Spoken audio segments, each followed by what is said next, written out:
other clip's supposed to show up.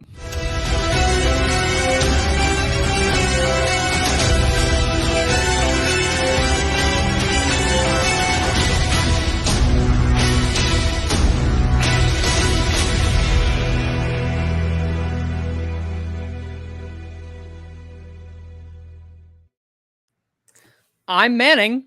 And I'm Matt. And welcome to the third edition of the James Bond Retrospective, the Roger Moore edition, or Roger Moore era, whichever you prefer, where we go and dissect every era of James Bond, ranging from Connery all the way to Daniel Craig. And we give our hot takes, and we're coming from a different perspective for those who've watched prior episodes. I'm a new Bond fan, and Matt, you are an old Bond fan. Yeah, I was introduced to these movies when I was a kid, and I've been watching them ever since. But you can hear more about where we both come from Bond in the first episode. Yes. So, yes, this is our first live edition, yes. which is how this series is going to be, because no one likes editing. So any mess ups or anything, you get to see them just as we got to live them on the first two parts. Absolutely. And that's, yeah, I already edit every day for work, so I don't really want to edit anymore, and that's kind of the bane of my existence. But regardless, we are here to discuss James Bond. This was, if we could say anything about the Roger Moore era, for myself, I know I would say this was it was a chore to get through all 7, I believe, episodes, all 7 movies in the Roger Moore era. Roger Moore is my dad's favorite Bond. So I grew up, I never owned any Bond films until I was in like high school, but like I do remember, like he would always say, even now, if I'm watching a Bond movie, he'll always let me know that like Roger Moore is like his Bond. I have not really, barring one, which obviously we'll get to, I don't really go back to Roger Moore's movies. I did have to watch all the ones he did in the 80s last year when I was on my friend Michael's channel, where we did a live discussion covering all the Bond films of the 80s. Oh, wow. But some of the other ones I haven't seen in years. And we'll get to what I think of all those and more. And plus, guys, just like Connery's episode, at the end of this, we'll be ranking these movies. We didn't do that for George Lazenby because, well, that's an easy ranking. His number 1 is On Her Majesty's Secret Service. His number 1 and his number last. Yeah. So, but this time, and I am fascinated not just for this discussion, but more so for the rankings, because I feel like even with the Connery one, there were ways you talked about like some of the movies, but then how you ranked them, I was like, oh, okay. So I'm interested to see your ranking. It's still fluctuating right now because they're kind of, my biggest critique, as I said before we even started, was that these start to all blend together after a certain amount of time. And when I said it was a chore, especially when you're not saying that they're not individualistic in their own way, well, kind of. They kind of are, but they kind of aren't at the same time. There's like these very iconic set pieces. Like you go from, this is where I kind of have to remember which one was which. It was, I believe, Octopussy, which was the train. You have the giant circus, you have the train ride. That's Octopussy. And then you go to Moonraker, which is, well, it's a space. We'll get into that when we get to that. But they have their own Technically, set you go from Moonraker to Octopussy, but it's semantics. Well, Moonraker was 79. Octopussy was... When it was in the 80s. So I don't have the dates. I'm merely just saying set piece wise, just examples of like how they have their own iconic set pieces that they're kind of stick out into your mind. Not saying his films kind of reach the iconicness of their set pieces in themselves, but we'll get into that when we get into the actual discussion of the nuances. But this was Roger Moore was actually the first Bond I ever saw, like when I catch glimpses on TV.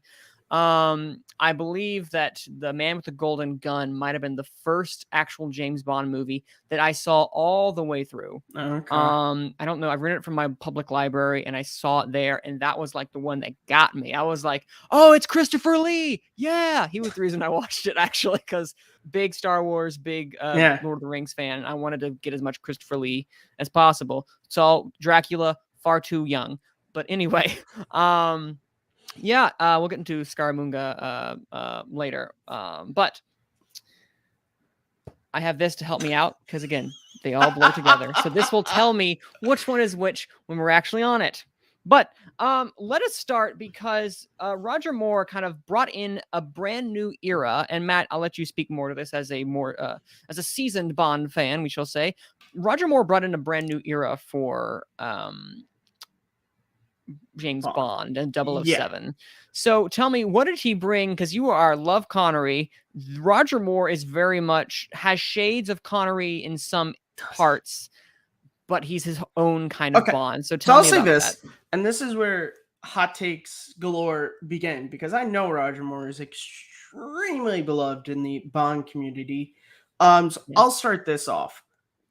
For anyone who's seen Austin Powers, this is the James Bond they're parroting. Yeah. Is Roger Moore. From the judo chop to the set pieces to everything. The slide whistle as a do you remember that from Man with the Yeah. Golden Gun? The slide whistle, Yeah. iconic. And that should tell you the kind of era that we're in, barring one movie, which we'll get to, which is for a very specific reason that we'll get to when we get there. Roger Moore is the really stupid, over the top, crazy Bond movies, which people love, and they love him in it. I'll just be the first to say it. I'm not. And also, and like, this is not to disparage the dead of Sir Roger Moore. I believe he was knighted. He probably was. Connery. I think so. I feel like this is not to disparage the man. I love him in other things he's done. Like, look, the movie's not super great, but The Quest for Jean-Claude Van Damme, he's great in, but like he always felt like this 60-year-old man in a tuxedo. And like okay, maybe I'm just thinking of the later half of his movies, but that's agreed. Like Manning said, they all blend together, barring the one that doesn't, to me at least. But we'll get to that. So yeah, so this era, this is post Connery, and we say post Connery, yes, because we know that Never Say Never Again came out during Moore's run. That was an unofficial Bond movie. And yeah, this was the 70s. The first one was 71 or 2. I don't know. Live and Let Die. I don't know offhand. I know it's very early in the 70s. And I think you sort of just saw that this was where they were going with the movies, and they sort of kept that through right up until the bitter end, which we'll get to. But before we get into the movies, just overall, what do you, because you are someone, Manning, like you've now been through the Connery era and sort of how that was. Yes.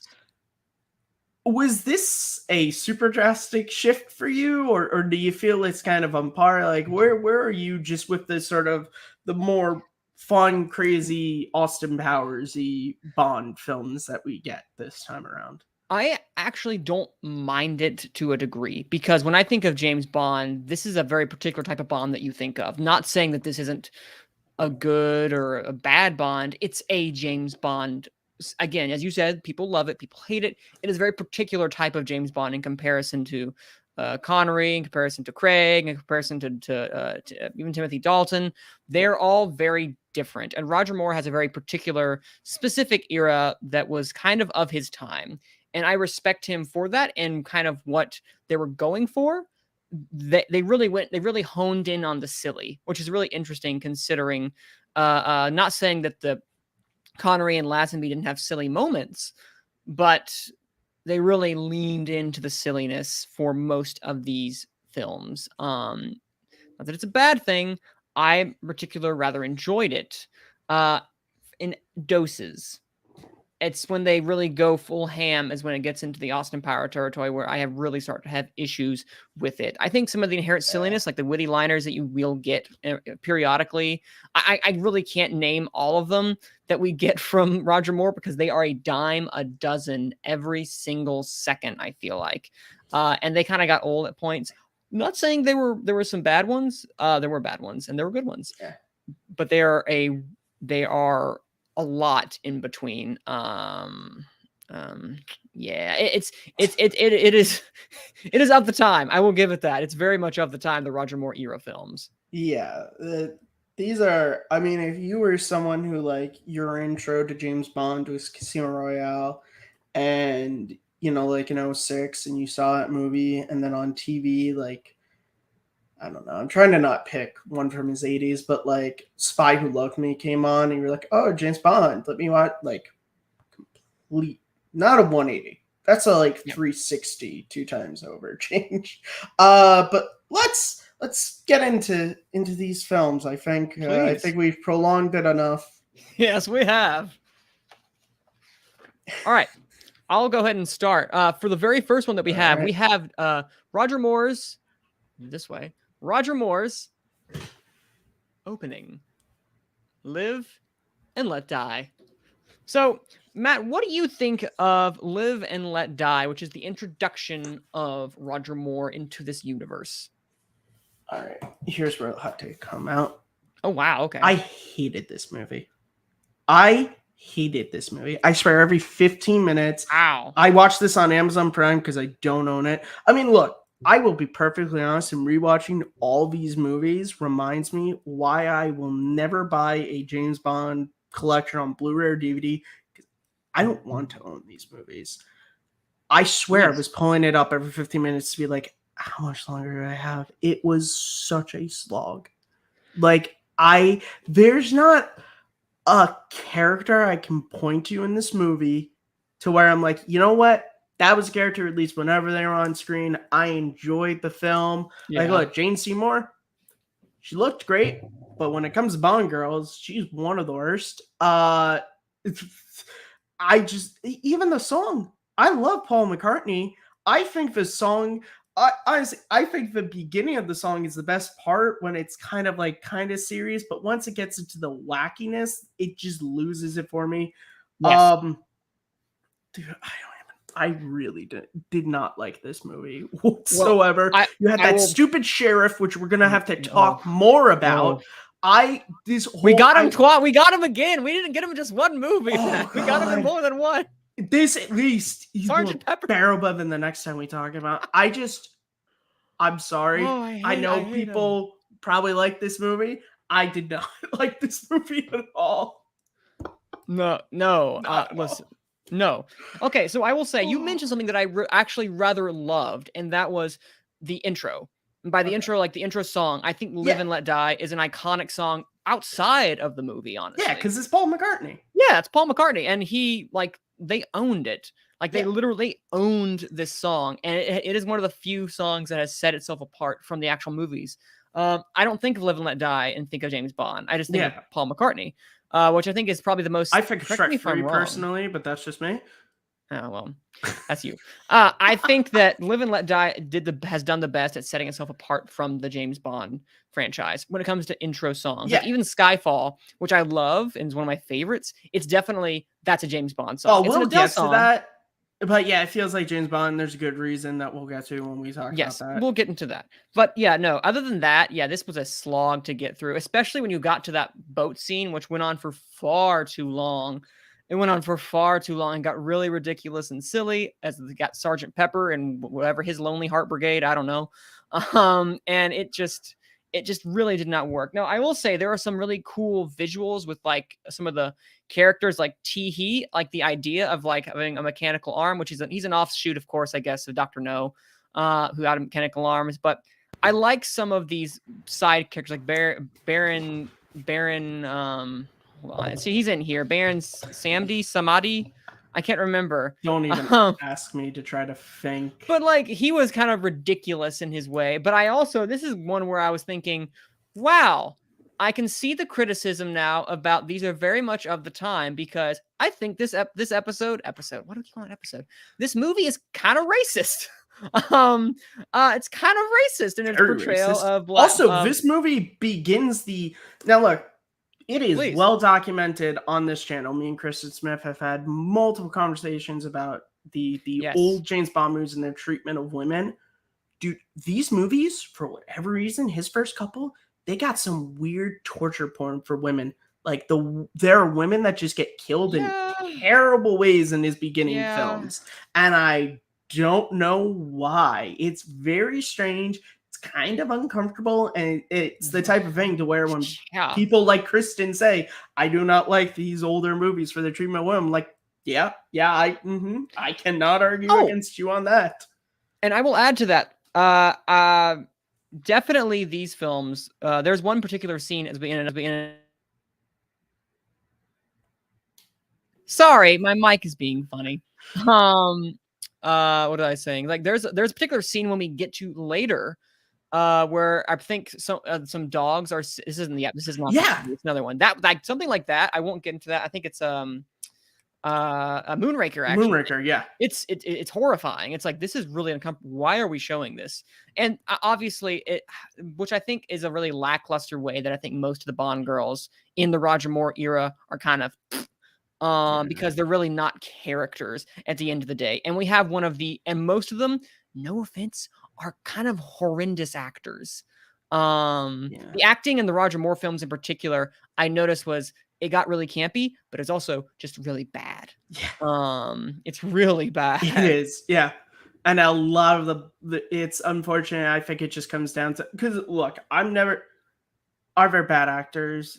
Yes. That's the question. Are there bad actors, or are there just bad scripts, bad direction? I think there are some actors in this that's just like, we've seen them, like Jane Seymour is one. We've seen her do great stuff since this was her first movie. Tanya Roberts, she went on to be on That 70s Show, and as Midge, she's one of the funniest characters on that show. But like, yeah, a lot of, I think partially maybe it's the acting, but I think it's also just the writing for the women. They just like, which is so weird because we're not that many years removed from oh my god, my mind is blanking. I was about to say Tiffany. I did that our entire George Lazenby episode. Tiffany. Not Tiffany, not at all. Oh, Lord, Tracy. We're only a couple years removed from Tracy, who might be the greatest Bond girl of all time. Yes. And yet they're just like, well, hey, remember how we wrote Tracy? What if we didn't do that again? Agreed. And it kind of really shows in this one. There's like two in his later half that are like, all right, they tried to write a character for you. That's nice. I will agree with that. His first few ones in particular are very egregious. And when you look at we're not even really talking about the movie at this point. But no, we're not, because they all blur together. Yeah, when you look at Man with the Golden Gun, she's supposed to be a secret agent, and I'm like, in what world is MI6 hiring this person to be a secret agent? Absolutely not. No world. She's horrible. And also add to the fact of, you just kind of show the misogyny in these films. There's a line that has stuck with me from the Man with the Golden Gun. We're not even talking about Live and Let Die now, but Man with the Golden Gun. Let's just pull the poster for Man with the Golden Gun. Man with the Golden Gun. Here we go. Where did it go? I had the brand stuff. The Man with the Golden Gun. Okay, we have this one. Live and Let Die. Kind of like a forgettable intro. Even though I think Roger Moore himself does some good work in kind of portraying the very suave Bond. He does some good work. I'm not saying it's great, but like, it's kind of like, it's a good introduction to his character. Yeah, he does a fine job. It's not until we get to his later where I think he really starts to fall apart as Bond. His first few episodes, I think. Why do I do this? Star Wars. First few movies, I think he's good. He's good in these. Nothing spectacular, but he's good. When you get to Man with a Golden Gun, this might be a controversial thing. I don't know what people's opinions are on Man with a Golden Gun, but Christopher Lee as Scaramanga, I really enjoy him a lot. Me too. I really do enjoy him. Sucks he's in only like 15% of this movie. Yeah, it's kind of sad how much he's not in the film, but we also get one of the most iconic weapons. The most iconic weapon, and I think with the James Bond history of the Golden Gun. How many everyone played the James Bond 64 I and was use the about to golden say, it's gun. because you played the Of Golden Eye course. on 64. Yes. That was Yes. everyone. Golden gun. Golden That's gun, how man. you know. Golden Golden gun. gun. And that's what made it so iconic to me personally. Yeah. James Bond episode The Last Secret Agent. We're not there yet, Malcolm. We are Not yet. episode 3. We have a long way to go. Yeah, the golden gun, it's definitely like a famous prop from these movies, but the movie Yes. itself. Now, what I will say is one of the most egregious aspects of this film is there is a line from Scaramanga that it's the line that says where he says, "I like a girl in a bikini, no concealed weapons." You remember that scene? That line? Yeah, I remember that scene. And I saw it and I was like, was this? 70s, I believe. Yeah, like late 70s, early. You want to know? Not only was that super misogynistic, but what's funny about that is, so in the late 70s, there was a live-action Spider-Man show that ran for like a total 13 episodes and like 1 or 2 TV movies. In the TV movie Spider-Man Strikes Back, they literally rip off that whole scene and moment where the main female lead is brought to the bad guy, who kind of looks like Christopher Lee, and he says the exact same line. And I'm like, because I'm watching the movie, I'm like, yeah. Because I'll clip it out and I'll show it to you later. Because I used to watch this on YouTube all the time. And I'm like, I have heard that line somewhere. And I'm like, that was from that Spider-Man movie from the 70s. What the hell? Yeah, it's super misogynistic. And let me I'll quickly disclaimer. Yes, we are 2 white guys talking about this, but we gotta call it a spade, and we gotta call it out when we see it. These movies in particular are very misogynistic and sexist, and that line I think was a good epitome of like they're just having that excuse so they can really just ogle. I'm not gonna give Connery's films a big pass on its treatment of women, of course, no. But I will say, pound for pound, I think the Sean Connery era was far more respectable female characters than the Roger Moore era. Well, I would say Dr. No and then his last one were kind of the most egregious, I believe, especially I think Tiffany was she was integral to the plot. We talked on our first episode that Honey Rider is like, she has no purpose to serve in that movie. She just literally shows up in the third act, and it's just like, well, you're hot, so I guess you get to stay around. But yeah, that line. And look, I love Christopher Lee. I'm with you. Yes, that man is incredible. He's one of my favorite Star Wars villains. And that's why I wish he was in the movie more. Like, I wish he was in the movie more, but he's not. And the rest of the movie just is terrible. That sheriff, I don't know who was on the writer's staff who said, you know what we need to do? We need to have Archie in this movie, but let's have this guy, this sheriff, be in it the entire time and just be, wow, where are we going? What's going on here? Like, dude, and this is where I'll say, Connery would have never let that stand. Connery would have kicked that guy out. I'm not talking about his Bond. I'm talking about Sean Connery, the actor, would have never let this guy remain in an action scene with him. Yeah, and I think that's the biggest difference. Roger Moore's version of Bond and Sean Connery's version of Bond, in their minds, were very different. Roger Moore, I think there was an interview where he was saying like some of the stuff was too dark when they went to like some areas of Roger Moore, of what he did.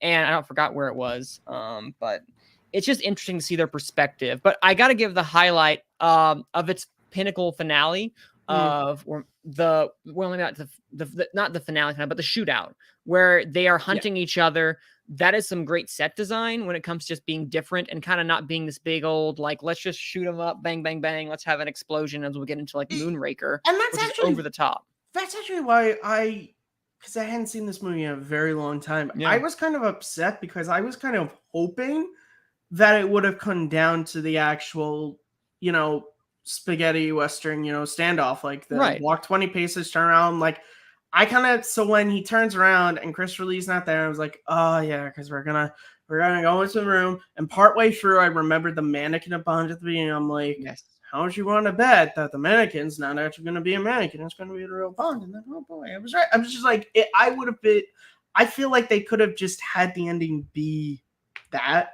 Also, Christopher Lee's little and I don't mean that offensively when I say that. But his lackey, Knick super Knack. annoying. Yeah, Yep. Knick Knack. Oh my god, super No, annoying. it's not. Yeah, he was not my favorite part of this I don't entire think anything thing. except for Chris. Again, Christopher Lee is great, but I also think that's because Christopher Lee is one of those actors who he could have read the Commanding phone presence. book, and I gladly watch it. That's why I'm like, why was he barely in Yes, this movie? he is a reliable presence on screen, and to me, he is the highlight. Even if his character is kind of meh, Yeah, he is probably one of the most intimidating and recognizable villains I would think in if the you Roger Moore era. gave another actor that role, I don't Oh, think it's as good yeah, of a villain. totally. But I think Christopher Lee is just one of those actors who is able to just elevate. And I think he certainly did that.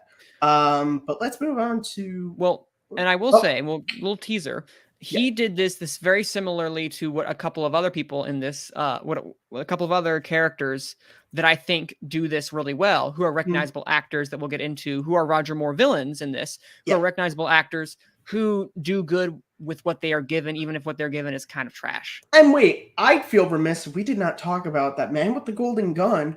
When it boils down to it, it is James Bond, the character, going against the real Yeah. life inspiration for James Bond. I think I brought this up in our first episode, but just to bring it up here again, Ian Fleming is cousins with Christopher Lee.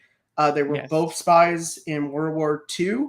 And Christopher Lee, Good like, pull. it's not confirmed, but when you hear stories about Peter Jackson on Lord of the Rings set, like Christopher Lee 100% like killed several people during Yep. World War II. Oh, Like 100%. he had a body count of Nazis, which just makes him so much cooler. Yeah, absolutely. He's not Like someone that you don't cross story Christopher Lee. of Peter Jackson tells on the Return of the King set, to where he describes to him what it actually sounds like when you stab a guy, and you're Yes. like I feel like I forget the interview, but I feel like Peter Jackson in that moment had to have been like, okay, so what is your body count like, sir? So I just, because it is kind of a cool thing, and I don't even know when that came out. I don't even know if that was something they knew. Ian Fleming was still alive when this movie came out, so I don't know if that was an Oh, intentional wow. thing.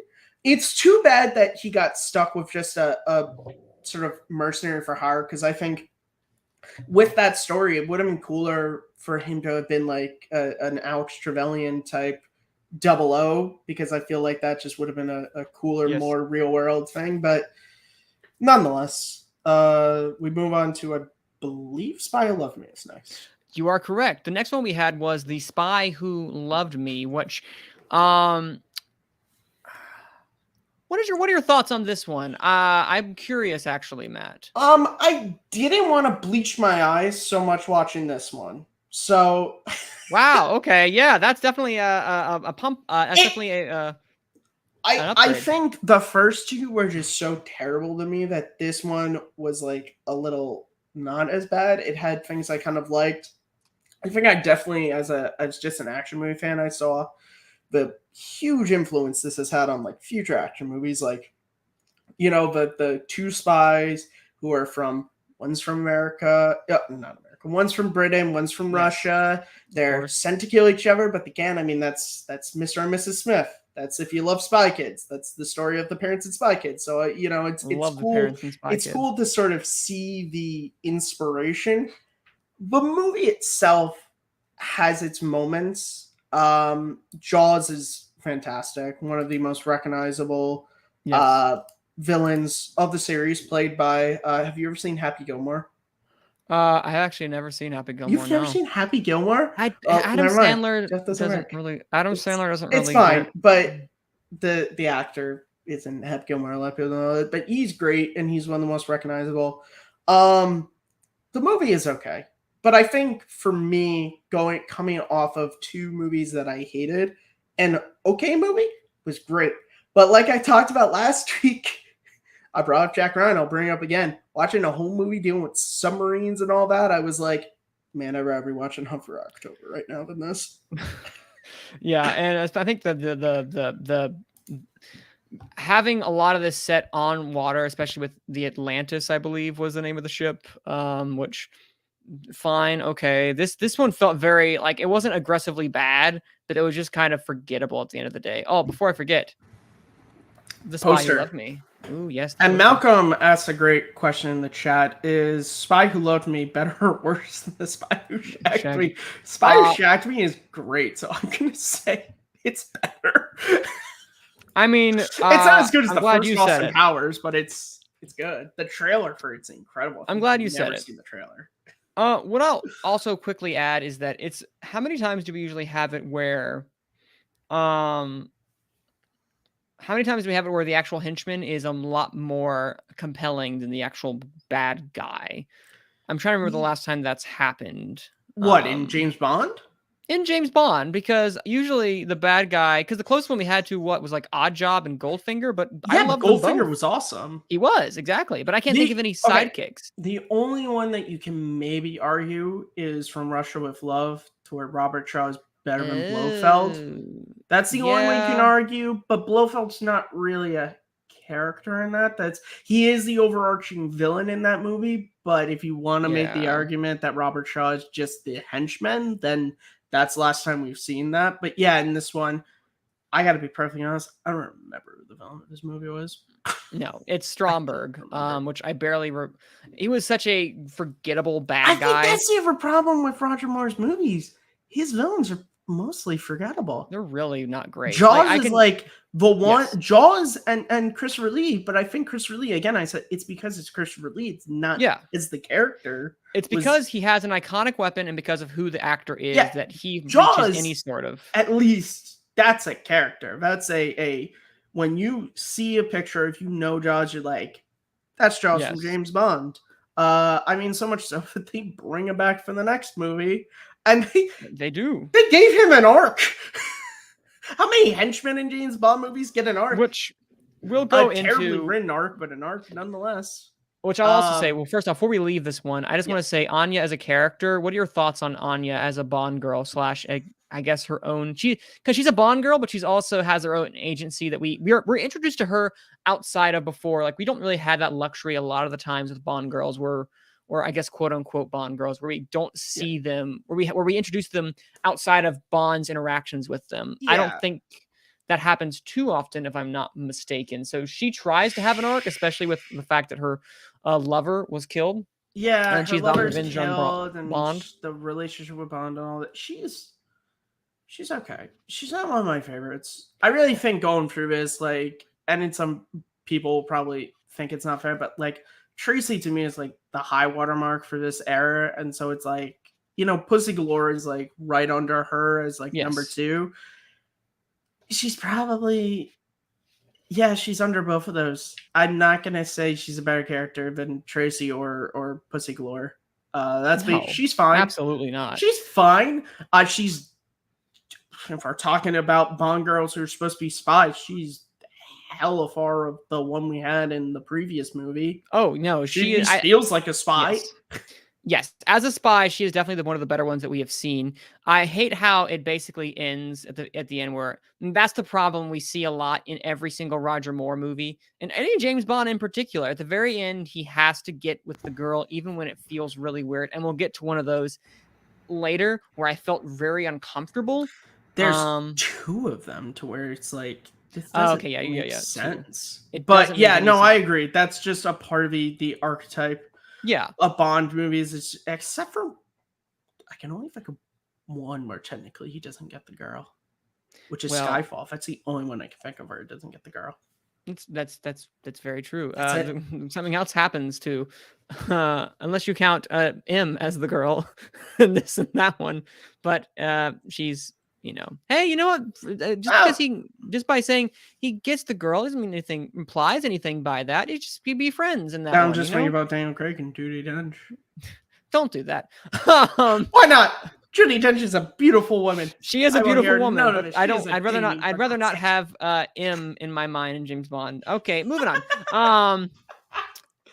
I think that she is a fine character. The actress, I don't know who the actress's name is. I don't think she's. She doesn't elevate the material is what I'll say, but not many people in this series of James Bond actually do.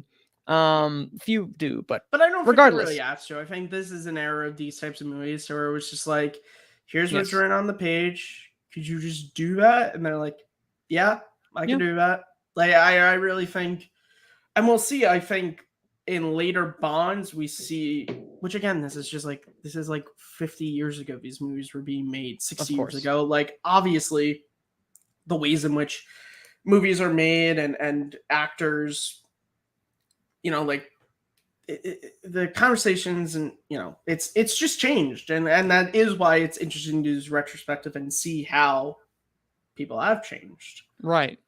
Yeah, and we'll move on to now to Moonraker, probably one of the wildest James Bond films out which there. has a great story behind it, because Oh, The Spy is Who it? Loved Me Yes, is ends this is with James Bond will please? return in For Your Eyes Only. And that film was released in 1977, my bad. What movie also came out in 1977, Ooh, Manning? ooh, Star Yes. Wars. Yeah. And so the James Bond producers, like everyone else in Hollywood, went, what sci-fi thing do we have? Oh, thank God Ian Fleming wrote a book called Moonraker. Does it really have anything to do with space? No, not really. Whatever. We'll just make the third act all in space. It'll be fine. Yes. And that's I actually kind of enjoy this one. really. Yeah. Okay, but I'm also me, and I think I enjoyed it more if more of the movie was the third act. Because the whole time I'm just like, where's the Yeah. lasers? Where's the lasers? Yeah. Where is it? And then they came in the third act, and I was like, all right. Also, what is with these James Bond movies being set in America and Felix Leiter just being nowhere? What's going on, guys? Felix is Bond's Yeah. contact in America. Why'd you just forget he was a character? He kind of disappears. Felix really just disappeared He's in after. Live and Let Die, if I'm not mistaken. But yeah, he is. That's it. And then these That's movies it. like Moonraker takes place in America, and at no point is it like, well, I got to meet up with Felix. Nope, he is gone. And this also goes into the fact of like, this is the movie that I have so many mixed feelings on Moonraker because it has some of the best action, because this is the most. Correct me if I'm wrong. This is at the time the most expensive James Bond movie ever made. Obviously, I think so because it was so effects heavy. I believe you're correct. Heavy. And they obviously put a lot into this, and I think there are some really cool sequences, specifically that of at the very beginning with Jaws and with James Bond as they are basically skydiving out of, and like a very Tom Cruise full-on stunt. I was gonna say it was very like Mission Impossible-y. Yeah, and it very really, Mission Impossible-y. And it not might as cool, but not as cool, but for the time, it might and very impressive for the time. Like this might be probably one of my favorite like action sequences, as cheesy as it can be sometimes. Yeah. I still think that might have been one of the cooler action sequences that we have in the Roger Moore era, which is, it's kind of over the top, but it's not as over the top as the third act ultimately gets. This there is some grounding in reality from this. It's more in reality than some of the other stuff. And it is pretty cool. And you also just got to give credit to the stunt people for the time in which they were doing this. Full credit to them. Yeah. I'll also add is that we mentioned prior that there is some actresses who play the Bond females who are really bad. Yeah. Holly Goodhead is one of them. Like, she is just repeat that name again. What good character would come out of a character named I don't feel Holly good Goodhead. It's not even like there's like, look, Plenty, that was a character made for a joke. And it is a great joke in that film. It doesn't even, but that's all she Christmas is. Jones, at least you can know that character was named for the one joke at the end of the movie. This one, don't get it. Nope. Horrible character. Well, maybe not horrible. Yeah, it's just. No, she is not. I truly think that the actress who plays her is not good. Yeah. And this is the first one where I start to feel like Roger Moore is starting to sleepwalk through James Bond. Moonraker was the first one where I really started to feel that in Moonraker. More so, maybe less so in this, but it started to the cracks started to go, and especially when we get to Moonraker is the last one where I feel like James Bond, where Roger Moore really started to turn a corner and kind of not putting his all into it. Mm. And by the time we get to the last one, A View to a Kill, you can tell he is completely kind of almost Oh, we'll talk checked about out. that movie when we get there. Oh, we absolutely Yeah. will. Also in this movie, I think Drax is just a really uninteresting, boring villain. Yeah. Really cool. Like, I think he has a really diabolical and kind of Yeah, the space stuff uh is all cool, but like yeah, I wish that was given to like someone I don't Goldfinger know. or someone. Like Someone with more that'd be charisma. cool. Drax has the charisma of like a nematode. Yeah. Like he just sucks the life out of every single that he's in, and it really makes for kind of like a lackluster ending, which kind of is this kind of really balls to the wall third act finale. It kind of goes, wow, this is bananas. Yeah. And It's then all Star Jaws. Warsy. Yeah, and then Yeah. Jaws, who's cool, and like I said, they give him an arc. They give him a girlfriend.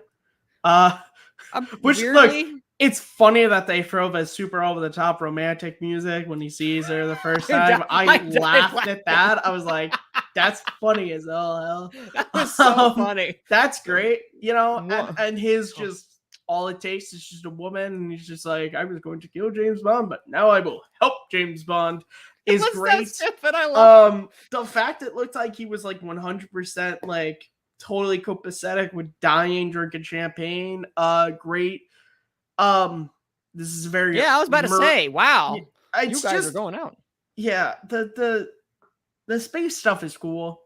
I love old school, you know, Star Trek, Star Yeah. Wars, space stuff. So this was fun, Yes. but overall it's fine.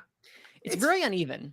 This movie. Yeah, It's very I'll uneven. agree with that. It's an uneven Bond film, but I also think that's because it was a Bond film that had a book that had kind of something to do with space that was then having to Yeah. compete with like Star Wars, and you can Yes. tell that like you can tell the writers were like working off of the book, but also definitely 100% the Right. producers like, so Star Wars, we need ray guns and a space station exploding. I don't know how you're gonna work it into the movie, but it better be in the movie.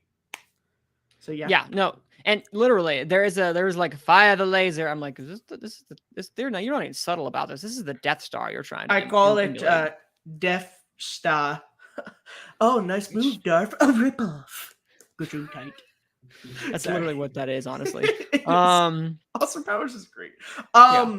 It's funny you talk about you feel like this is when Roger Moore slightly being sleepwalking. This was supposed to be Roger Moore's final Bond film. Really? This was supposed to be his final Bond film. He was gonna be done with this, which is why they were like, okay, we've had our fun, kooky, crazy adventures. Let's ground these movies. Let's ground them for the new Bond. And then Roger Moore was like, I'm back. And they're like, well, we already wrote a script for this new Bond movie, For Your Eyes Only. And Roger Moore did it, but was not a fan of it. But we'll get into that movie right now. Yes. This is For Your Eyes Only. Honestly, I really hate that poster, and we're gonna get into it for Yeah, the me main... too. I don't like the poster Yeah. at all. The movie, however, I love. I don't know how you feel about You it. love it. I I really like this. I don't think there is a Roger Moore film that I love, but I do really enjoy this film, especially some of the action sequences. John Glenn did some really great directing when it comes to some of the action sequences in this film, from the car chase to the underwater scenes. Dude, the Nazi climbing scene, that is one of my favorite action movies in a Bond film. And you talk about the skydiving thing, how it's like, yeah, it's not super big and bombastic. Like, compared to a lot of stuff they do, it's not, especially when you get into like the Brosnan Craig stuff. But dude, it's one of my, it would get on my list of like top 10 Bond action scenes, because it's really simple, but John Glenn was just able to, like, it's James Bond. It's like Mission Impossible. It's like, Ethan Hunt's not going to die doing this, but the way they shoot it, that moment when the rope starts pulling off and he falls down, you're like, oh shit, is he gonna? Nah, he's not. But yeah, and I love how it's got like a vengeance story to it. I think it has probably the best Bond girl of the Moore era. It makes no sense for her to wind up with Bond at the end of this movie. No, Not at all. But she's a solidly written character. Yeah, Yes. she's got vengeance on her mind, but you know what? Sometimes it's all you need for a Oh. character. Yes. It's this movie to me is really great. And it also shows, to jump ahead to our next episode, what they wanted to do with Bond movies in the 80s Yes. and what they got to do with this and with the Dalton films. But unfortunately, Roger Moore had so much pull that he didn't want to do this. Like that scene, which is in our intro, where he kicks the car off. He hated doing that. He was like, that's not my Bond. I don't do this stuff. He did it. He did it, but which again, I think is credit to Roger Moore as an actor. Like I think this is the last time he really brought it to a Bond movie, personally. Even though he didn't like the subject matter. But again, I like the groundedness of the movie. The villain is a little lackluster, I'll give you that. But Julian Glover, great actor, so he is able to elevate it. He's able to elevate it, and I think the Superior Grass's cast is great. I love the Greek commandos that he teams up with. They got some good jokes. They're kind of funny. Again, like I said, the Bond girl is really good, and the action is solid throughout. And one of my favorite Bond themes, personally, is For Your Eyes Only. That's another good one that I really enjoy. I will say, fun thing about the Bond song before we move on. At this moment, it is the only Bond song to where the singer is in the opening credits. Yes. I saw that, and I was like, this is new. Why do I see your face? But you made a really great point about how this is where I think that you can definitely feel like this is the clashing of Bonds. And where I feel like Roger Moore kind of started to really sleepwalk through this performance, because obviously I don't think, as you said, he probably didn't like doing it because it was very different from what he is used to. That said, I really enjoy it because, yes, of course, there are some great quippy lines that he has. Like, I'm trying to think of one that really pops into my mind. It was like the flower scene where he was like, send them to the funeral. I'm like, well, that's a dark joke to kind of say. And that's the clashing tones, I think, at work. But I think Melina is a really compelling character. She is not, their choice at the very end is very much to have them end up together made me very uncomfortable. Yeah, because look, age is going to creep up on all of us. But age in the 80s for Roger Moore started creeping up, and they started to pair him with, I guess Octopussy not so much, but like, For Your Eyes Only and A View to Kill, they paired him up with very young actresses. And I have not looked up the ages of Tanya Roberts and this actress, but I'm pretty certain Roger Moore could be their father. And the other problem I have with it is it doesn't even feel, I don't want to say it's a betrayal, but like it just doesn't feel like the character would, like, it feels like there was definitely like a friendship forming between them. But even in the sort of chariot scene in the snow with the horse, where he's telling her that you have to leave and she says no and everything, they kind of have that look. I like that. It's a nice moment. I think that's a lot more the cinematography was wonderful in that scene. Which, by the way, Roger Moore loved skiing in his films. I guess he saw on Her Majesty's Secret Service. It was like, we need to do that a lot in my movies. But yeah, it's like, it makes no sense. I don't want to say there's no chemistry between them, but I feel more partnership than lovers. Yes. And that's what I felt made me feel uncomfortable, because I felt very shoehorned in, especially with that really weird angle about the skier? The skier, the jailbait. And Moore knows she's jailbait in the movie. The best thing to come from that. Have you ever watched Archer? Episodes. Archer, great show. There is a episode where they make fun of this, to where I forget where he goes. I think he goes to like Greenland or one of those places, and they make fun of this to where it's like, Russian or German ice skater throughout the Yeah. whole episode is just trying to sleep with him, and he's like, no, no means no. Like, and it's 100% referencing, making fun of this. Another reference thing, you've seen the trailer for Mission Impossible Dead Reckoning. Oh yeah, yeah. That moment in the trailer where Tom Cruise and Haley Atwell are in the tiny little yellow car, that has to be a reference to For Your Eyes Only. Oh, good pull. That car looks so much like the car they use in this film. I have to feel like someone is a Bond fan and was like, of course, let's reference this movie with this. Which that's a great action scene, because you think he's going to get into the cool Bond car, and then his car blows up. Good, and they have to go into her car, which is this horrible, small, little yellow nothing. It's great. And it's, again, like I said, this is a great Bond movie. It's a good... I like that it goes back to the low techie stuff. It feels like a movie that Connery could have been in. And I like that. It feels like a movie that Connery would have done, and one that Dalton 100% would have done. And you see where John Glenn, because John Glenn was the director of all the Bond films in the 80s. Yeah. I think where he and the producers wanted to take it, and it's unfortunate that they kind of just let Roger Moore get his way, and we move on to Octopussy. Yeah. Yeah. Okay, so I will add that. First off, Columbo. I really liked Columbo in this. I thought he was. I'm sorry, not Octopus, but For Your Eyes Only. I really like that twist of like, you think he's gonna be the villain. He's not. He's an ally. I like it when that happens, and it's playing against expectations. Yeah, and talk about Julian Glover. This is the first time in the 80s that he seems like he's going to be an ally to the main character to get the thing, and then he turns around and is like, no, I'm working with the bad guys, because this was 81, so what, 8 years later, he does the exact same thing to Indiana Jones. I will also say, quickly, I hate the intro to that movie, For Your Eyes Only. That's the one part I really do hate. Where Blofeld makes an appearance, and then he seemingly kills Blofeld again. What do you mean seemingly? He does. Blofeld doesn't Let me show rephrase up in that. any of the Bond movies. Again, that's Until... it.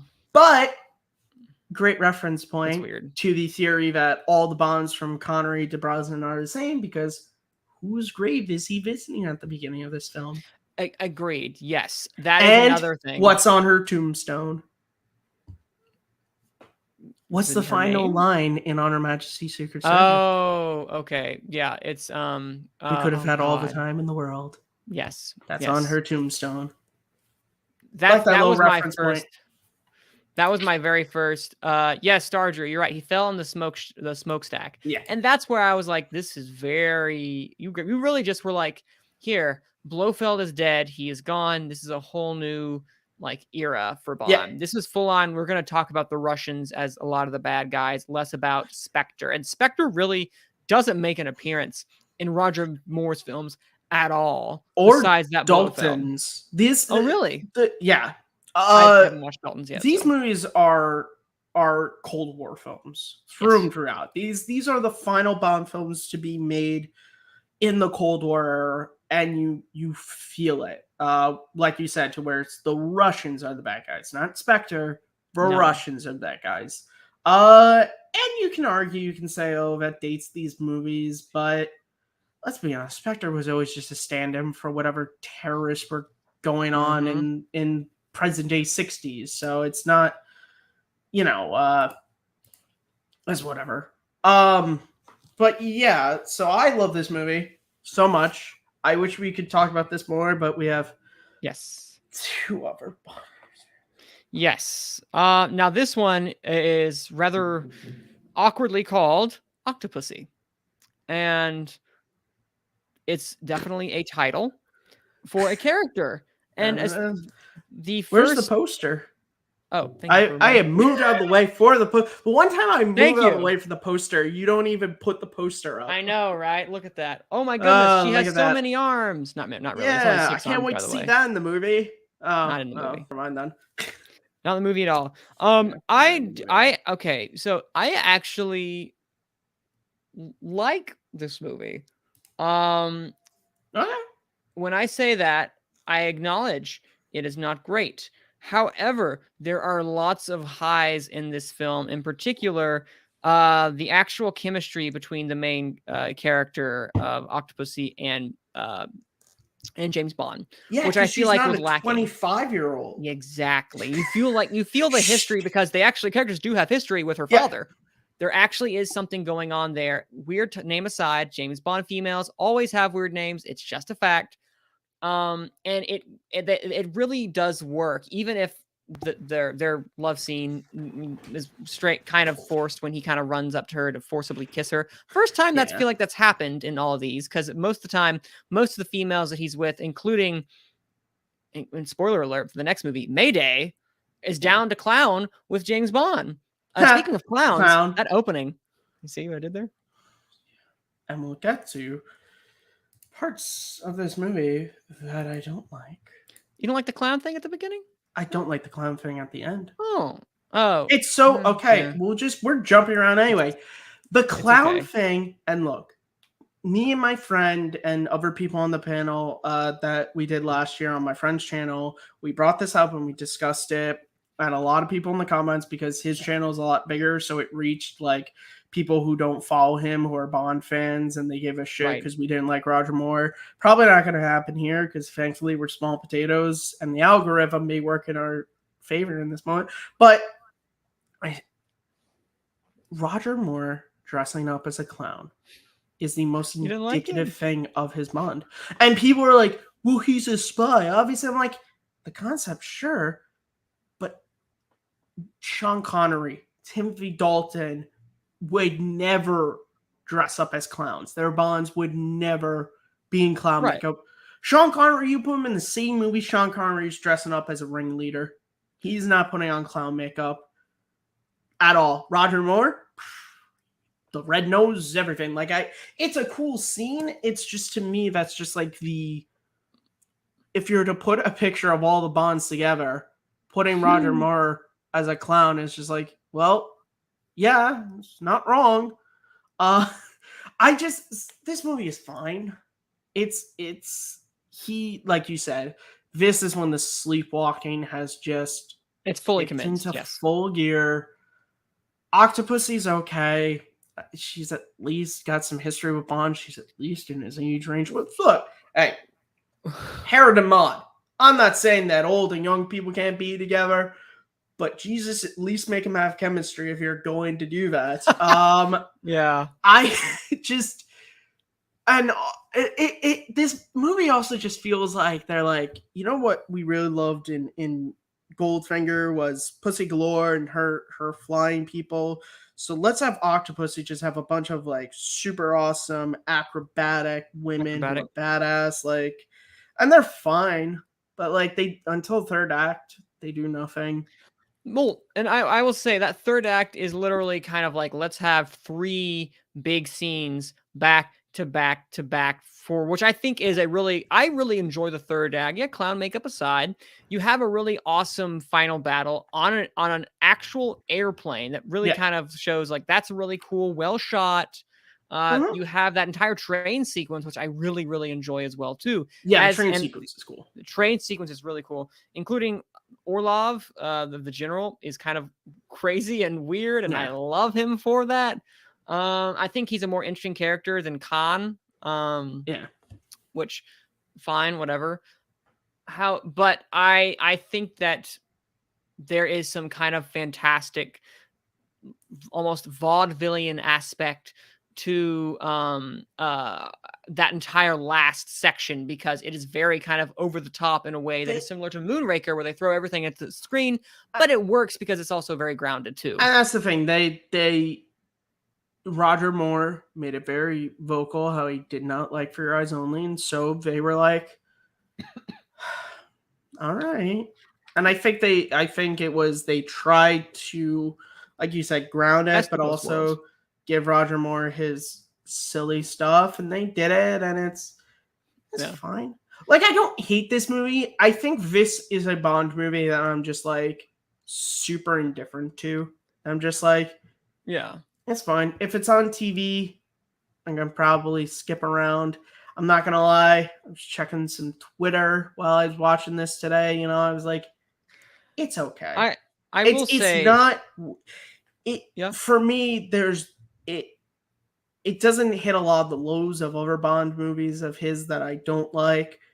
But at least for me, I mean, again, there are cool sequences, but they don't reach highs for me. They reach middling, huh? Middling, huh? Huh? All Yeah, right, cool. that's That's fine. fair. Again, I do enjoy I enjoy the change of locale for this because correct me if I'm wrong, James Bond has never gone to India until this film.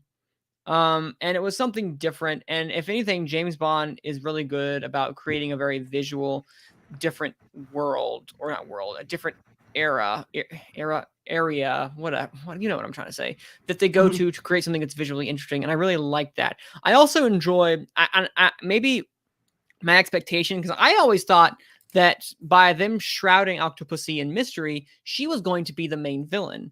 And I was like, okay, this is interesting. A female main villain that has some Yeah, history with Bond. Not the case ultimately, but I really liked that idea and that possibility, which I think would have been yeah. really compelling. But it wasn't at the end of the day, and It that's was. okay. It was okay. Um, Yeah. I the one thing because we've been talking about the theme songs. So have you ever seen the movie Ted with Mark Wahlberg? yes, I have. Okay, so in that movie, Mark Wahlberg and his girlfriend Mila Kunis, they discussed early on in the movie that their first date was at this Um, diner, and they watched a movie on a little TV in the diner, Octopussy. And later on in the movie, when Mark Wahlberg is trying to win her back, he goes on stage and he sings the theme song to Octopussy. So the whole time this theme song is going on, which is a decent theme song. fine. Like it's okay, but the whole time I'm just hearing Mark Wahlberg's, Oh God. which is horrible. Good It's pull. intentionally Good horrible, and pull. I'm just like laughing because I'm like, now I want to watch Ted because that is. I caught Ted on TV one time, and I was like, "This is fine." What? Seth MacFarlane's not really Fine. my. Dude, I It's don't even not like my. Family Guy, and I love that movie. Well, Second you know one's what? not very good, but hey, I comedy is never saw the subjective. second one. It is. Um, It's very much so. Yeah, that's Octopussy. And now we're gonna move right along to the final film in the James Bond. I I think, love how we're both just like, it's fine. and we're gonna move to the last one. I think we both realize our Here we go. feelings on this one. Yeah. Yeah, this one, A View to a Kill. Here is the Poster. poster, and it's as silly as the poster deems it as. Matt, what are your thoughts on A View to a Kill? All right, my thoughts on View to Kill are this movie is so dumb that I feel like it had to intentionally be made. I feel like John Glenn and everyone working on this movie went, look, we want to ground this series. We want to make more movies like For Your Eyes Only, but Roger won't let us. We need to make the dumbest movie possible so Roger leaves. And they did Yes. it. And you know what? I commend them for it. I don't think there was a single person from the director to the freaking grip to the catering service who went, not a soul said we're making the best Bond film to date. No. And for that, I applaud them. They got Christopher Walken in this movie, and they got Christopher Walken, not Deer Hunter Christopher Walken, to where this is like an Oscar cowboy. No. They got our favorite Christopher Walken, the SNL Country Bears, like out of on drugs, on alcohol, on everything. And I applaud them for it. This movie is dumb, and I don't love it, but I applaud them for the fact that they went out and just made a stupid movie. And that's what I'll also say. He's in the same camp as Christopher Lee, where I think the villain is kind of very but he's having so much fun with it. Yes. Reading the script, he was like, yes. And here's my horrible Christopher Walken for everybody. I get to give steroids to a horse, and I get to attack Roger Moore with an axe on the Golden Gate Bridge. Of course, I'll do the film. This movie is really. This movie is so. His sunglasses Oh my god, whatever the hell is It's henchman who the actress's name Mayday. is Mayday. The actress's Mayday. name She is a. That's is also Dolph escaping. Lundgren is in this for What? a scene. What is Yes, Dolph Lundgren? he is a henchman in one particular scene. Go I back. missed that. Go back and watch that. I was kind of like, is that Dolph Lundgren? So I went back and had to be like, that's him. Dude, He's in like the Mayday scene. just like killing herself for absolutely no reason. There's like He's a mad at 1,000 him. moments she could have let go of that thing and jumped off and would have been fine, but I I don't- guess yeah. she gets a heroic sacrifice. She also remember how like that detective in the nightclub where he dies based upon a butterfly In the Eiffel from a rope? Tower. Like He's in the like Eiffel Tower. that's that like it's just really ridiculous. Oh, this what, the film, and not in a butterfly? good way. That was ridiculous. And Tanya Also, Roberts just there for like no reason. Because they Who's that needed a Bond girl. Tanya Roberts. Is Yeah, that Tanya is that Roberts. That's the Stacey? Bond girl. Yeah, It's- Stacey. Yeah. Tanya I was about to Roberts. say I have no idea who you're talking about. Like, who is that? Oh, like that's The how forgettable blonde. that character was. Yeah, Yeah. that's how forgettable this character was. I'm like, what does she do? She again? has Who no, is she supposed serves to no be? purpose except for they're like, we need a Bond girlfriend to wind up with. Yes. So someone write that in.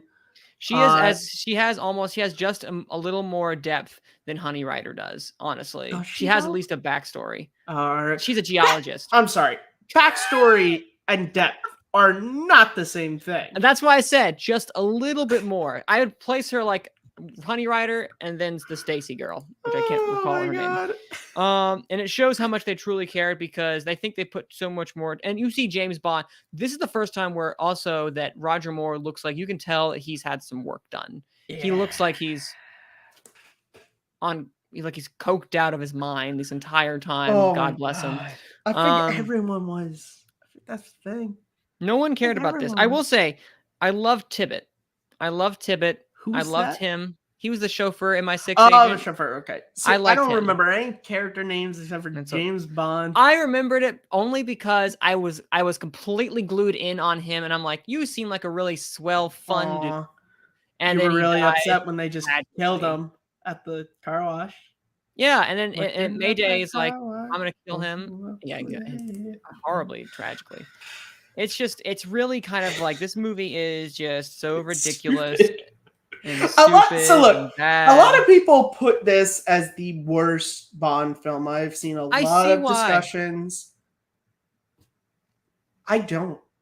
And here's why. What? Because this is maybe for me. I think because I know, and again, when I say for a fact, I have no factual evidence, but just from seeing this movie, I know for a fact nobody took this movie seriously.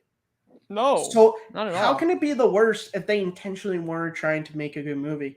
To me, what makes a worse movie in a series like this is when people think they're making a great movie that can stand with the best of the best. This is not that. Nobody thought that. Roger Moore wasn't thinking that. John Glenn wasn't thinking that. Tanya Roberts was just like, this is a great big movie for me a part of. Chris Walken was like, free cocaine, I'm in it. Like, that's why I'm just like, I understand it's a bad movie, but when we get to our rankings, maybe I'm shocked. I put this is not where others would. I'm shocked, honestly. Are you shook with Manning? Would you? I am very shook with the fact that this is not. Yeah, I will say it's time to get to that. Honestly, all right. I'm gonna actually make a quick change because I'm like, I want this one instead. Dumb. Oh man, it's so dumb. And yeah, and that final scene really dumb. with that final scene with Tanya Roberts and Roger Moore in the shower.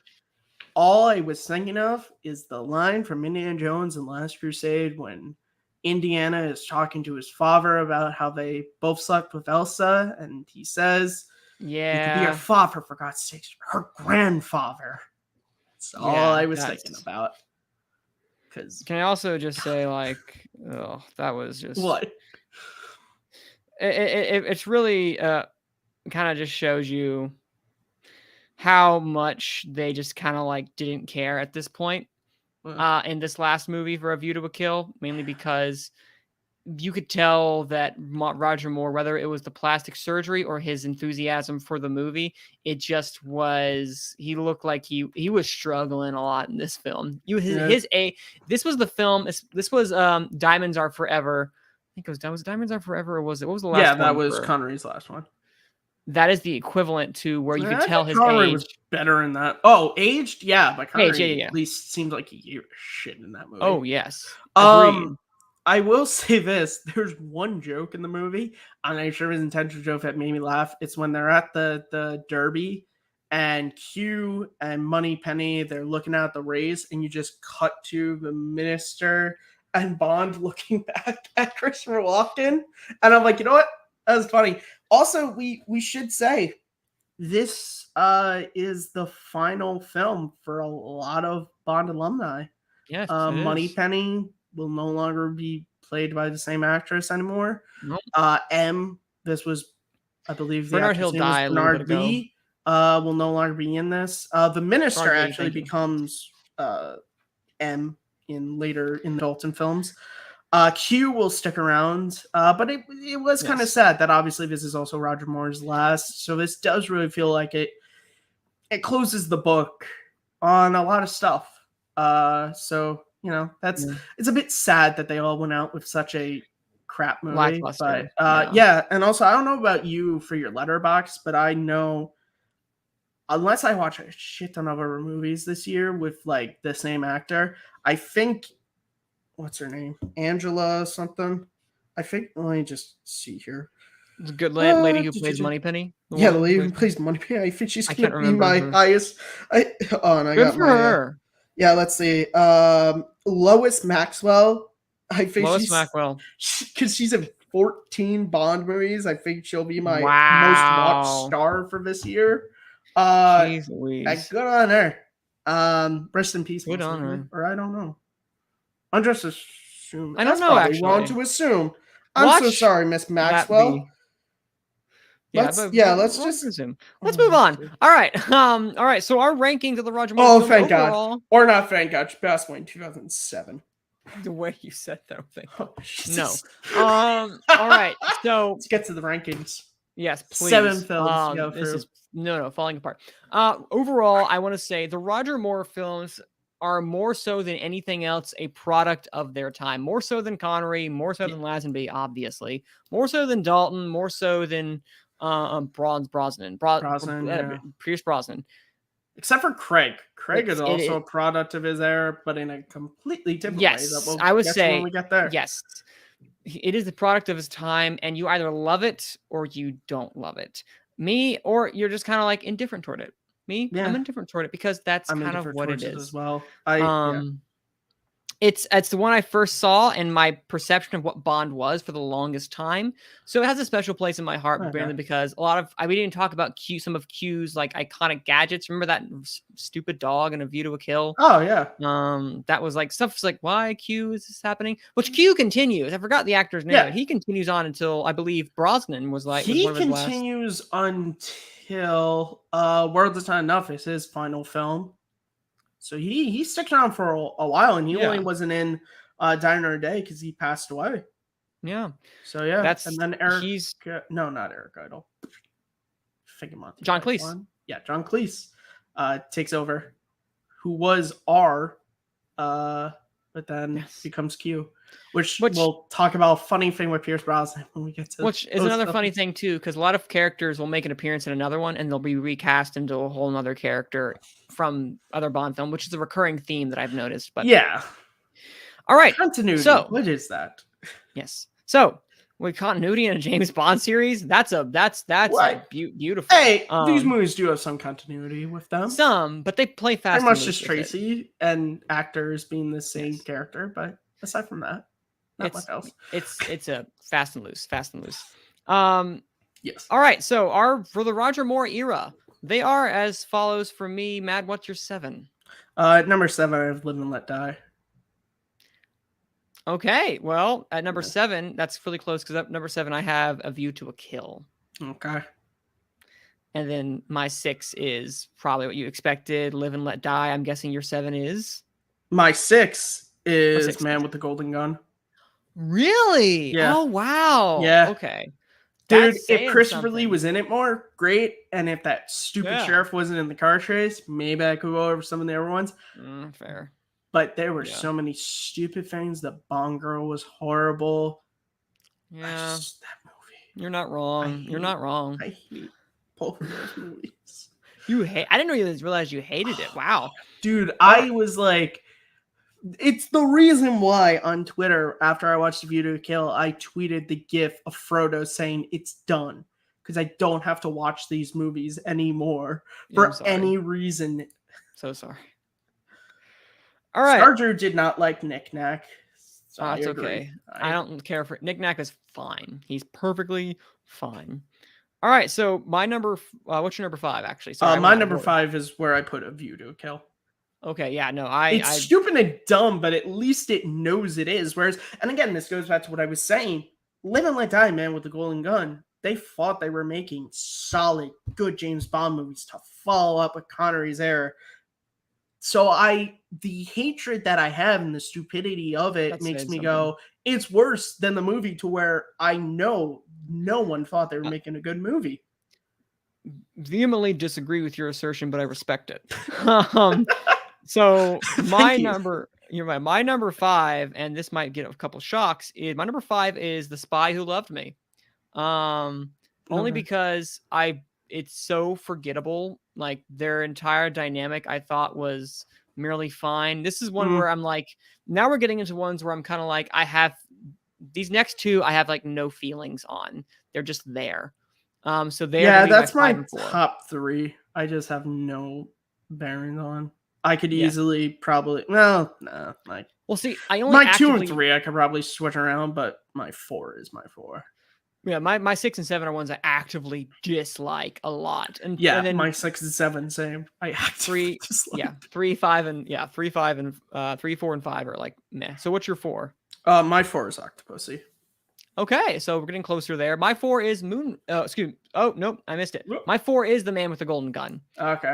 My 4 is The Man with the Golden Gun. The reason it's only higher for me is because just the concept, the idea of a kind of a shootout and the way that's really implemented near the end, I honestly really, really do enjoy. Yes, Christopher Lee is not in it enough, but he to me is the most iconic villain outside of Jaws in the entire Roger Moore era. So he kind of redeems that, and I think Spy Who Loved Me and I think the Bond girl is bad in this one. I think the villain in The Spy Who Loved Me is actively bad as well too. So they kind of weigh each other out. And what do I like more, the Bond girl in Spy Who Loved Me, or the villain for his 15 minutes in The Man with the Golden Gun? And Christopher Lee kind of edges it out.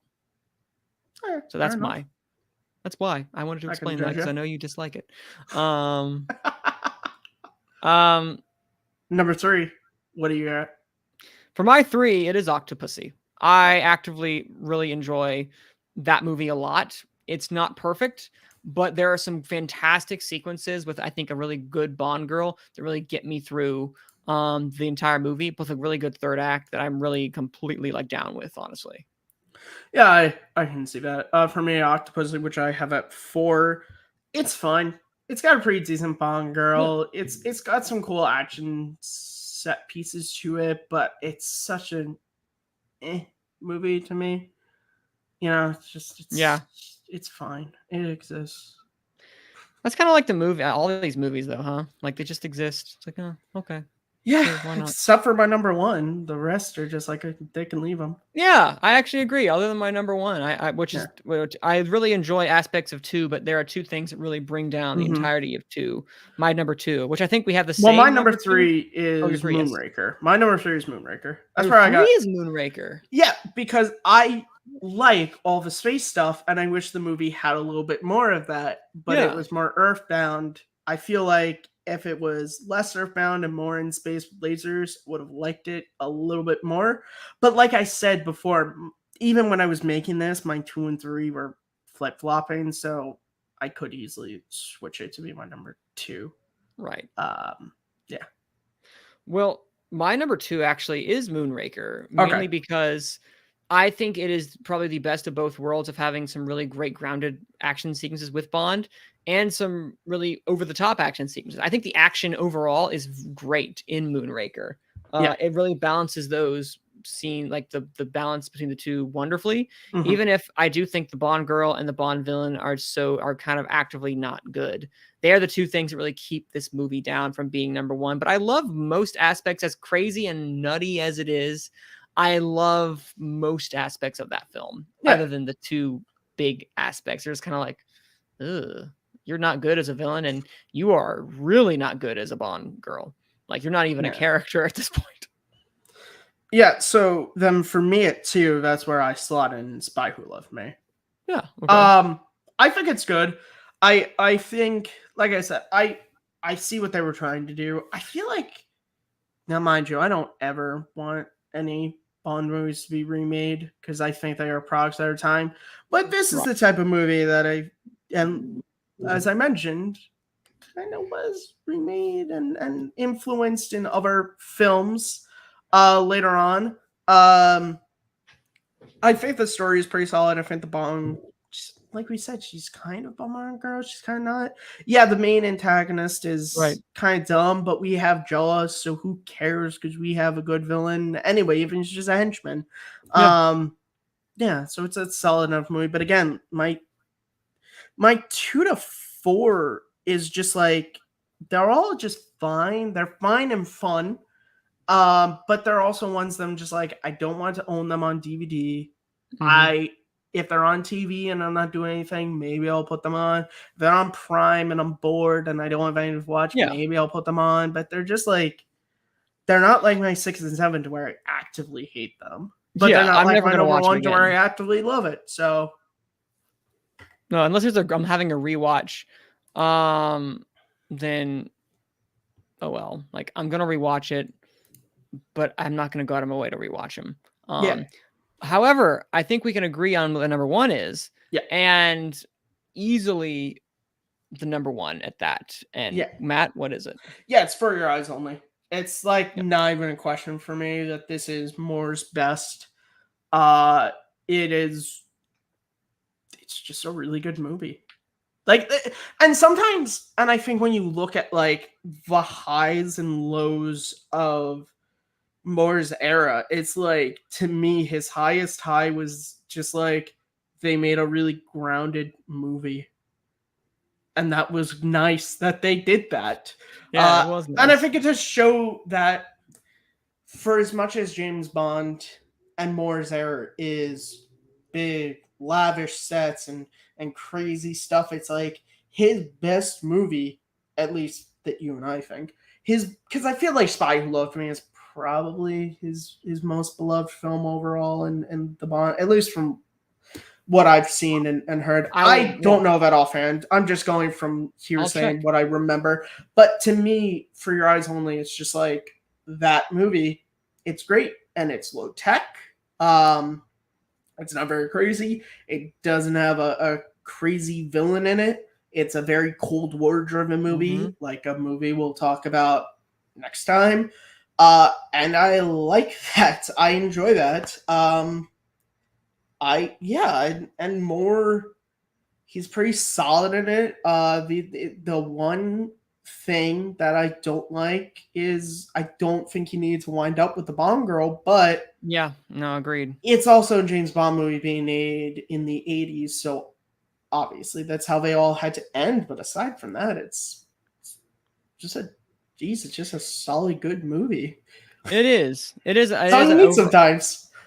Yeah, that's all you need. And I think genuinely it's one of my, it is one of my, like, overall, everything that I've seen, For Your Eyes Only is one of my favorites. Like, I'm looking right now at some of the rankings, and The Spy Who Loved Me seems to be the number one. Yeah. I might give it a second watch. I was just kind of so let down by it because it felt so forgettable. Like, is this the highest one? Then I'm just kind of like, meh.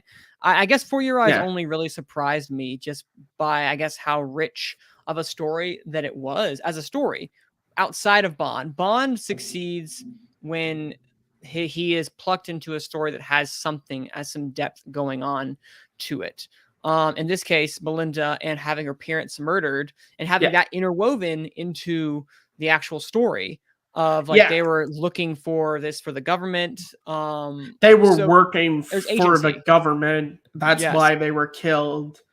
And yeah, and also just from like a filmmaking standpoint, movie's got beautiful cinematography, all the It underwater does. stuff. And it's again showing how James Bond is always around in the changing film. Seeing underwater stuff in this film as compared to what they did So in good. Thunderball, it's like wow, and that's only how many years? I mean, it's probably at that point, it's probably over 10 years, I think, difference between the Yeah. films. But still, you're like, shit, like that underwater stuff is, and I'm not even talking about like uh like the action sequences when the guys in the big like sub thing going after them. Yeah, I'm talking that's about just like fun. dude, the stuff when they're being dragged by the boat and he's wrapping his Oh, hands around the that's rock, like that oh, sequence is that's great. fantastic. And again, it's like at least for me, comparing that to the movies I don't like, which have this a Right. lot more lavish and big.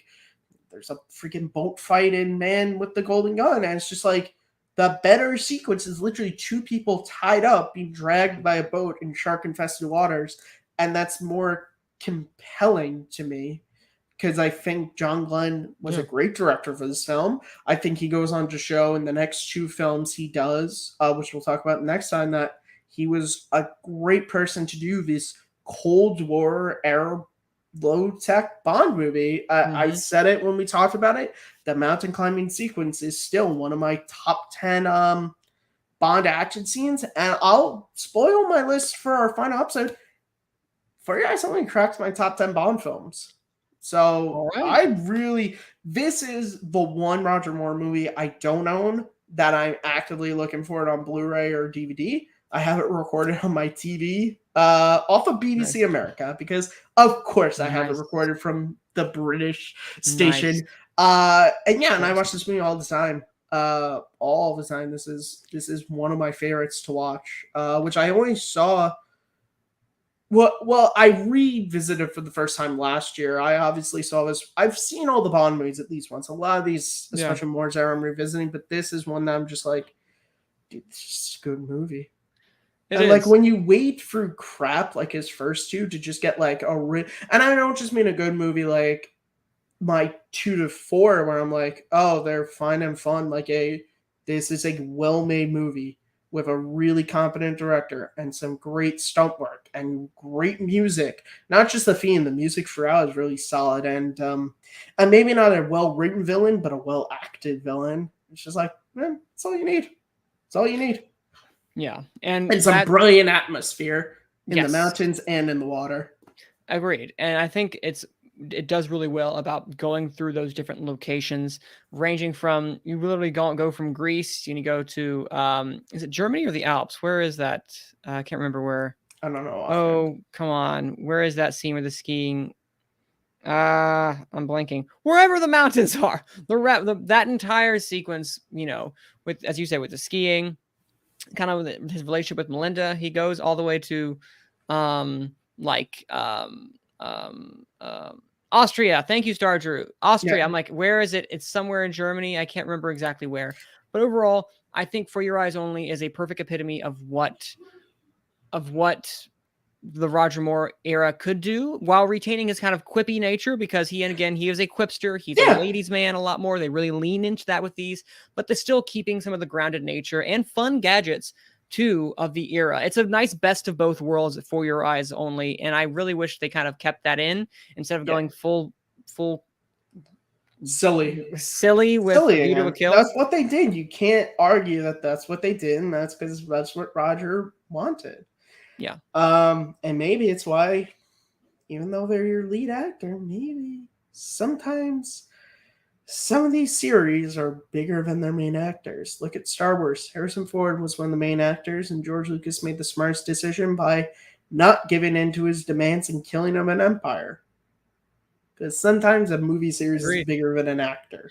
And I think Yeah. Roger Moore I think everyone can agree he kind of overstayed his welcome. And I would have been happy if he just maybe left after For Your Eyes Only. He ended Dude, there. I know you haven't seen his movies, but as a huge fan of his, Mhm. imagining how much better For Your Eyes Only would be if they had Timothy Dalton in it. Like, Mm. I don't know about you, I've dreamed about the crystal ball where we can look into the mirror universes Yeah. where there's like, the Eric Stoltz Back to the Future, like to see the universe where Timothy Dalton is in For Your Eyes Only. Gee, that would have been awesome. That would have been That awesome. would have But been you great. know what? We didn't get it. Instead, we have Roger Moore's silliness. This was the silly era of James Bond. And you know what? It's of the time. We look back. Was it Yep. great? Not really. And he is the favorite of a lot of Bond people. I get it. And you know what? I can understand why. He's quippy, he's funny, he's got the gadgets, he got, big, lavish set pieces. I get it. He's just not for me. He's never been for me. When I was a kid, again, my dad really liked him. So I watched his movies, but he was never the guy who I kept going back to like I did a Connery, or a Brosnan. Never, which is fine. Because that's the cool thing. I think that's what I like about this retrospective as we kind of wrap up is getting to go through, getting to go through all the bonds, and you see the changes. Unfortunately, Stardew, I have not seen the Saint, so I can't comment on him in that. I don't know. I did comment him on the Quest, which, oh geez, if you want to read a backstory about a movie with cocaine, go read Roger Moore's autobiography. He talks about Jean-Claude Van Damme directing that movie. Wow. Yeah, that was when Van Damme. He unfortunately got into the drugs in the mid 90s. We do not condone that, everyone. He directed his first film, and Roger Moore was in it, and Jean-Claude was he was out there. But Roger Moore gave a great performance because I think I think For Your Eyes Only shows, I think it could have done better with more grounded movies, but he didn't want that. He wanted to be fun. He wanted to be silly. And you know what? The people who want that, they got that. They got that. But luckily, for those of us who want a little bit more grounded Bond, in the later part of the 80s, we were gifted with that, which we will be talking about tentatively in 2 weeks. So not this Sunday, the Sunday after, which would be the 28th. Well, keep up with the Facebook page and Twitter. Yes. But we'll obviously be talking about the Timothy Dalton era, which, unless I'm mistaken, Manning has told me he has not seen either one of Timothy Dalton's outings as Bond. After I see these two Daltons, I will have seen every James Bond film. Nice. So I'm excited about that. But I've seen all of Brosnan and I've seen all of Craig. Yeah. So this is it. This is it after these two. So I'm going to watch these in these next 2 weeks. That's the Living Daylights and License to Kill. License to Kill, yes. I am so excited because, spoiler alert, I freaking love Timothy Dalton. Like, he is, in my opinion, we'll get more into this in 2 weeks. He is not my favorite, but he is, to me, the best James Bond we have ever had. Well, then I'm excited. Top tier. He is, like, it sucks that he was not in For Your Eyes Only and he didn't get to do, like, what would that, if he did, okay, let's just see. He would have done 5. It sucks that he only got 2, and we'll get into the reasons for why that happened and the response to his films and stuff that happened. But that's all for next time. For now, yes. Manning, quickly say, go. And that's what I'm hoping that, and then when we get the next James Bond, the next iteration, 5 films seems like a solid number of films that an actor in James Bond should be doing. That's what I personally believe. But we'll get into that, in a little bit later when we talk about it next time. So, but yeah, you can find me at Twitter at Cine_Man. That's CINE_MANN, as well as right here on Take 3 Productions, where we'll be 2 weeks. We will be bringing this next episode back, and I am in the process of bringing back after its hiatus every summer, Gone with the Wind. Been really busy, got engaged. I have a new role at work now where I'm an official critic, so hooray. So it's a lot juggling, but I want to bring that back here for Take 3 and for y'all. But yeah, look forward to that and more information later. Hopefully by our next episode, I'll have more information in regards to that. But look forward to that when we have our next episode.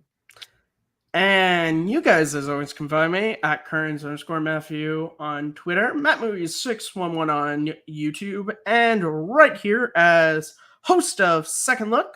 Next episode is going to be on Willow. Haven't started it yet. Will be soon.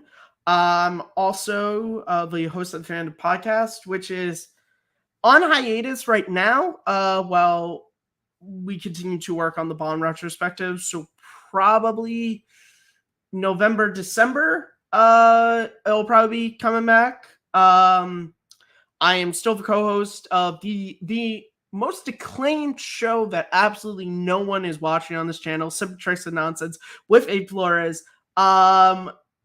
We have an episode that's in the edit, but unfortunately, it's not because of the content of the episode, just because mine and Abe's internet really decided to crap out on both ends.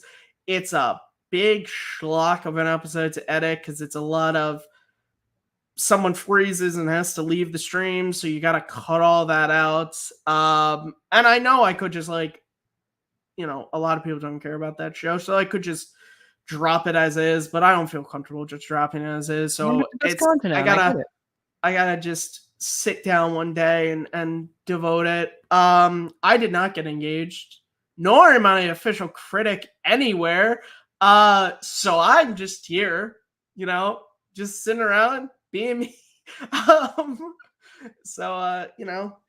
That's me. But I will be here next time talking James Bond because I got nothing better to do, honestly. My life is pretty plain right now because of things that happened at the end of June. Woo! Yeah.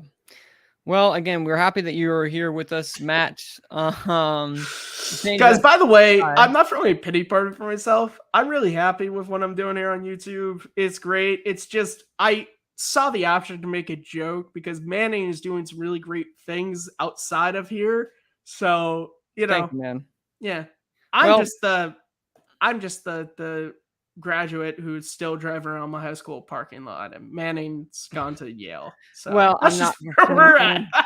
Well, listen, my job ain't it's not as glamorous as perception does entail. It still entails me trying to just. We're gonna get the tell-all. Yeah, not today, but by the way, when are you talking about Top Gun Maverick and how it 100% should win Best Picture this year, but isn't?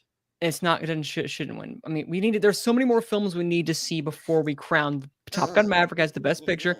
But I'm totally on board with it getting a nomination at this juncture. Oh, come on! You know that it's okay. Yeah, we're ending this here. We're ending this here because you're not listening to anything that I'm saying. Star Drew. At least Matt has a car. I have a car. I bought a car. Star Drew. I do have a car. Yeah, I don't drive it a lot, but I got it. He's got a. You know what? That's at the end of the day, destinations. It's all about. And I got an Expendables 3 Stallone poster. How many people could say that? I don't. Probably no. Not at all. Anyway, this is fun. If you want more of this, watch Simple Tricks and Nonsense because they do that better. What me and Abe do. Exactly what they do. Honestly, they offer it better than I do. I try to be silly. There are silly ones. There are designated silly people of the group. There are silly ones. So yeah, Tim and Dalton will be our next episode. Please go back and watch our previous 2 episodes on Sean Connery and the George Lazenby era. Which is a joke in the episode, but you have to watch the episode to get the joke. Anyway, not saying anything specific to anyone. It's okay. They're probably not watching this episode anyway, so it's fine. It's okay. You don't know. Someone could. They'll definitely have one person watching. Star Drew, whoever gets through. Yeah, Star Drew. What's up, man? Star Drew's one of our oldest supporters. Cool. Shout out to you. You're awesome. They're awesome, Star Drew. Anyway, talk to you guys later. Thank you guys for joining. Bye-bye.